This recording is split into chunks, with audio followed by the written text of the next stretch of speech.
नमस्कार, मैं हूं आपका दोस्त विजय विद्रोही। आप मुझसे जुड़ चुके हैं, इसके लिए आप सबका तहे दिल से शुक्रिया। अगले 7-8 मिनट में आपसे जुड़े रहने की कोशिश करूंगा। हमारे खास कार्यक्रम विजय फैक्टर में आप सबका स्वागत है। तो बिहार के अंदर तय हो गया है कि एनडीए का मुकाबला इंडिया से होगा। दोनों गठबंधन आमने सामने होंगे। बड़ा सवाल ये था कि क्या तेजस्वी यादव को मुख्यमंत्री पद का उम्मीदवार घोषित किया जाएगा। बड़ा सवाल ये था कि क्या तेजस्वी यादव की पार्टी 150 सीटों से ज्यादा पर चुनाव लड़ेगी। बड़ा सवाल ये था कि क्या कांग्रेस 70 से ज्यादा सीटों पर चुनाव लड़ने की इच्छुक है। तो इन सारे सवालों का जवाब आज मिल गया। मल्लिकार्जुन खड़गे थे, राहुल गांधी थे, तेजस्वी यादव थे, मनोज झा थे और राहुल गांधी ने कृष्णा अल्लावरू को भी बुला रखा था। राजेश राम जो कि प्रदेश के नए अध्यक्ष बताए गए हैं बिहार के, उनको भी बुला रखा था। यानी राहुल गांधी पूरी पारदर्शिता बरतना चाहते थे, कोई छुपाव नहीं, कोई दुराव नहीं। बाहर निकल कर बैठक के बाद जो तेजस्वी यादव ने कहा उससे बड़े संकेत मिलते हैं। एक बड़ा संकेत तो ये है कि महागठबंधन सीट शेयरिंग की बात जल्द से जल्द पूरी कर लेना चाहता है। इसीलिए वो 17 तारीख को अब पटना में बैठेगा, जिसमें कांग्रेस, तेजस्वी यादव की पार्टी, वाम मोर्चा और साथ ही साथ मुकेश सहनी की वीआईपी पार्टी भी शामिल होगी और उसमें सीटों की मुख्य रूपरेखा तय हो जाएगी। कांग्रेस ने जो बड़ी अड़चन थी वो दूर कर दी। कांग्रेस के लिए ये मोदी मीडिया ये फैला रहा था कि कांग्रेस 100 सीटों से कम पर चुनाव नहीं लड़ेगी, 70 से ज़्यादा सीटों पर तो हर हालत में लड़ेगी। लेकिन मोटे तौर पर जो पर्दे के पीछे से निकलकर खबरें आई हैं वो बता रही हैं कि कांग्रेस चाहती है कि 40 के आसपास, 45 हो सकता है, बहुत हुआ तो 50 ऐसी सीटें जो कांग्रेस की मर्जी की हो और कांग्रेस को लड़ने के लिए दे दी जाएं और उसमें कांग्रेस अपनी तरफ से ये जिम्मेदारी ले कि उसका स्ट्राइक रेट 60-70% होगा। यानी पिछली बार 70 सीटें थी, 19 सीटें आई थी। इस बार कांग्रेस को लगता है कि 40 से 50 सीटें मिल जाएं, उनके मतलब की सीटें मिल जाएं, जिसमें पिछली बार जीती 19 सीटें भी थी। पिछली बार जितनी सीटों पर कांग्रेस नंबर 2 पर थी और आज वो अपनी स्थिति मजबूत पाती है, वो सारी सीटें उनको दे दी जाए। तो बड़ा लफड़ा ये खत्म हुआ। अगर कांग्रेस 50 सीटों पर मैक्सिमम चुनाव लड़ती है, वाम दल 20 सीटों पर चुनाव लड़ते हैं, मुकेश सहनी को 10 सीटें से ज़्यादा शायद ही दी जाएंगी, तो अपने आप में ये सीटों की संख्या बढ़कर 80 हो जाती है और 243 में से 80 घटा दिया जाए तो 163 सीटें बचती हैं। यानी 160 से लेकर 165 सीटें के बीच में लालू प्रसाद यादव, तेजस्वी यादव को लड़ने के लिए दी जा सकती हैं और इससे ज़्यादा वो चाहेंगे भी क्या। एक बड़ा मसला इस रूप में ख़त्म हुआ है। हालांकि इस पर घोषणा नहीं हुई है। 17 तारीख को इस पर बात होगी और एक मोटा एक स्वरूप सामने निकल कर आ सकता है। ज़रूरी नहीं है 17 को अधिकृत घोषणा हो जाए कि कौन कितनी सीटों पर लड़ेगा, ये बात भी संभव है। एक बात और कही जा रही थी कि साहब तेजस्वी यादव खुद को स्वयंभू मुख्यमंत्री बताने पर तुले हुए हैं। सचिन पायलट ने बिहार जाकर कह दिया कि मुख्यमंत्री कौन होगा ये अभी तय नहीं है, चुनाव के नतीजे आने के बाद तय होगा। तेजस्वी यादव ने भी कहा कि मुख्यमंत्री कौन बनेगा, मुख्यमंत्री का चेहरा कौन होगा, इसके लिए मीडिया को परेशान होने की ज़रूरत नहीं है, कतई ज़रूरत नहीं है, हम लोग आपको खुद ही बता देंगे। और बड़े सरल सहज अंदाज में जो कहा उन्होंने, उससे लगता है कि ये भ्रम भी दूर हुआ है। मोटे तौर पर यह समझाया गया कि ये बयान इस तरह दिए जा रहे थे कि नीतीश के लिए दरवाज़ा अभी भी खुला हुआ है। अगर नीतीश आ जाते हैं तो स्वाभाविक तौर पर वही मुख्यमंत्री होंगे, वही मुख्यमंत्री का चेहरा होंगे और गठबंधन के जीतने के बाद भी मुख्यमंत्री होंगे। इसीलिए ये खुला रखा गया था।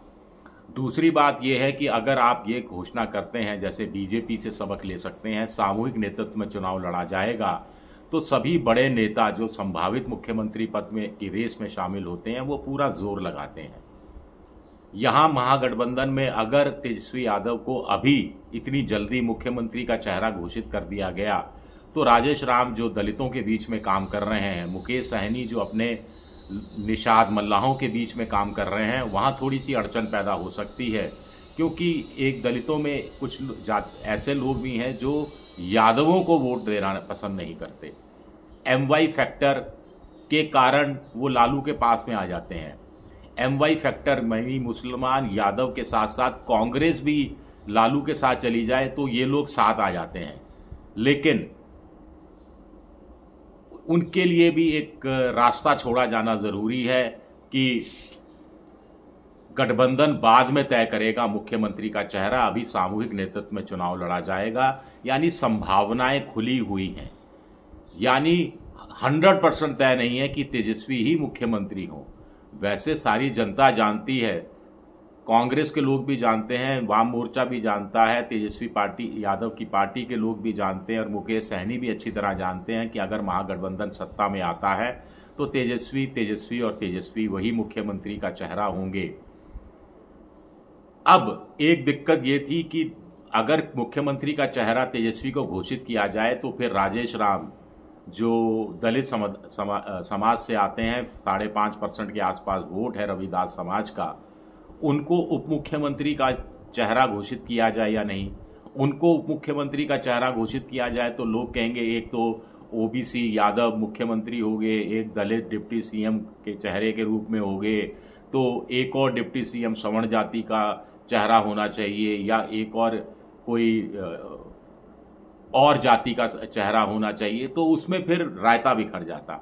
तो बेहतर यही है कि अभी रोक के रखा जाए इन चीज़ों को और थोड़ा सा उत्सुकता बनाए रखी जाए। कुल मिलाकर अभी तक महागठबंधन यानी कांग्रेस और लालू की पार्टी के नेताओं के बीच में कोई औपचारिक अनौपचारिक बैठक नहीं हुई थी। पहली बार ये बैठक हुई है, ये सबसे बड़ा कदम है। पहली बार की बैठक में तय हो गया कि दूसरी बार की बैठक कब होगी, कहां होगी और उसमें कौन कौन शामिल होगा, ये दूसरा बड़ा कदम हो गया।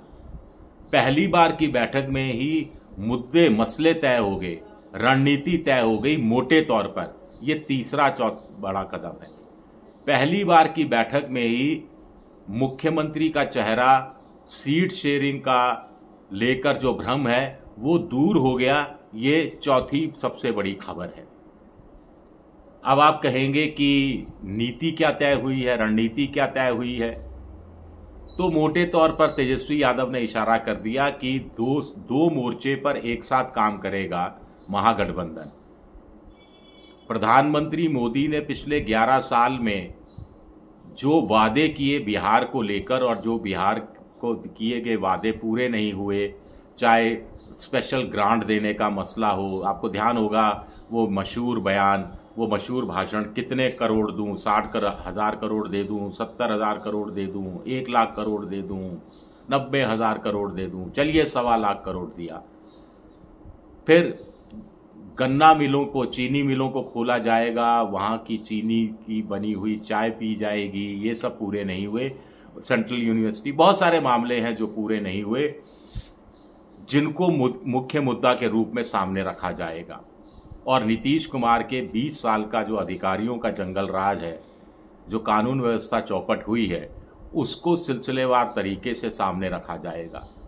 पहली बार महागठबंधन पेपर वर्क ज्यादा करता हुआ दिख रहा है। कृष्णा अल्लावरू इसके लिए माने जा सकते हैं कि पूरे बिहार को अलग अलग संभागों में बांटना, कहाँ कौन सी जाति का समीकरण बैठेगा, बदली हुई परिस्थितियों में गठबंधन के हिसाब से किस पार्टी के उम्मीदवार को टिकट कहाँ देना जरूरी होगा, या कुछ सीटें ऐसी भी हो सकती है जहां कांग्रेस का उम्मीदवार हो लेकिन लालटेन के चुनाव चिन्ह पर चुनाव लड़ रहा हो, या इसका उलट भी हो सकता है कि कांग्रेस के हाथ के चुनाव चिन्ह पर आरजेडी का कोई नेता चुनाव लड़ता हुआ हमें नजर आए, तो किसी को कोई हैरानी नहीं होनी चाहिए। तो छोटी सी बैठक से खबरें छन छन कर आ रही हैं कि ऑल इज वेल। वाकई में ऑल इज वेल है या नहीं, ये जो मेरा वीडियो था ये सिर्फ महागठबंधन को लेकर था, लिहाजा एनडीए को लेकर मैंने ना पॉजिटिव ना नेगेटिव कोई टिप्पणी नहीं की है। इस पर एनडीए की तैयारियां क्या है, इस पर कल मैं एक वीडियो बनाने की कोशिश करूंगा। शुक्रिया मेरा ये वीडियो देखने के लिए। पसंद आए तो लाइक कीजिए, सब्सक्राइब कीजिए, शेयर कीजिए।